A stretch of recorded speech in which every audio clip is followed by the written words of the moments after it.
Has the price of oil stabilized? By www.profitableinvestingtips.com. The news, according to the Wall Street Journal, is that stocks climb as oil prices stabilize. Has the price of oil stabilized? And if so, what does that mean for stock prices and the U.S. economy? Oil and high yield have been all anybody wants to talk about, said R.J. Grant, Associate Director of Equity Trading at KBW Inc., who added that modest gains in the price of oil on Tuesday helped boost stocks. In day-to-day trading, a key barometer of whether stocks can sustain gains has been the price of oil, traders said. On Tuesday, U.S. oil prices climbed 0.9% to $36.14 a barrel, following steep declines in recent weeks. The price of oil remains down more than 32% for the year.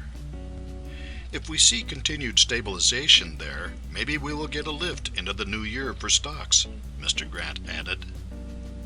Because the energy sector is a significant part of the stock market, higher oil prices mean higher stock prices on the average. However, the low price of energy has been a boon to many parts of the economy, and higher oil prices will increase the cost of doing business across the board. In short, stabilized or higher oil prices will help some stocks and hinder others. How long will oil prices remain at the current level, and will they recover to higher levels in the foreseeable future? What does OPEC say? The Organization of Petroleum Exporting Countries supposedly sets the price of oil by controlling supply. Many in OPEC want lower production in order to raise prices, and Saudi Arabia refuses, thus keeping supplies high and prices low. However, a recent OPEC report suggests a rebound of oil prices after a supply cut, according to the journal. OPEC on Wednesday predicted oil prices will rebound in coming years, and the cartel said it expects to reduce its own production by 2019. The report comes after global oil prices this week fell to levels not seen since 2004 amid an increasing glut.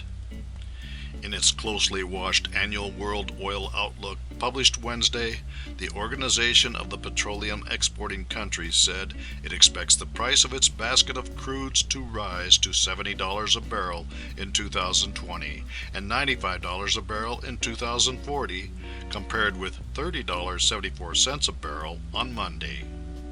However, not all OPEC members will go along with a production cut. They may want the others to do so, but nations like Iran and Venezuela are hurting for foreign currency reserves and will probably not cut back. It will depend primarily on the Saudis to reduce supply.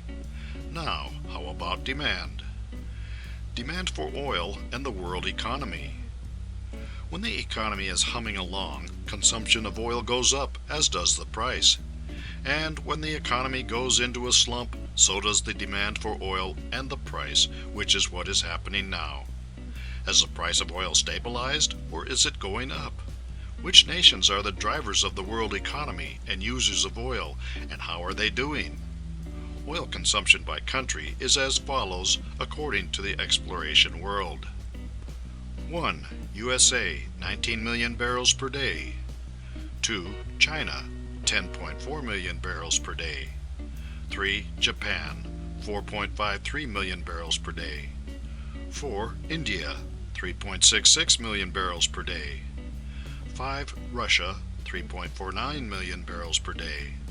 6. Brazil, 3 million barrels per day. 7. Saudi Arabia, 2.96 million barrels per day. 8. Canada, 2.33 million barrels per day. 9. Germany, 2.4 million barrels per day. 10. South Korea, 2.34 million barrels per day. China is the second-ranking user of crude oil, and its economy is slowing. Japan is number 3 and flirting with recession. India is doing the best of the BRIC nations, while Brazil, Russia, and China are having problems. It is not likely that a huge economic rebound will drive up the price of oil next year, so stabilized or higher prices will depend on the Saudis and whether or not they lower production. For more insights and useful information about investments and investing, visit www.profitableinvestingtips.com.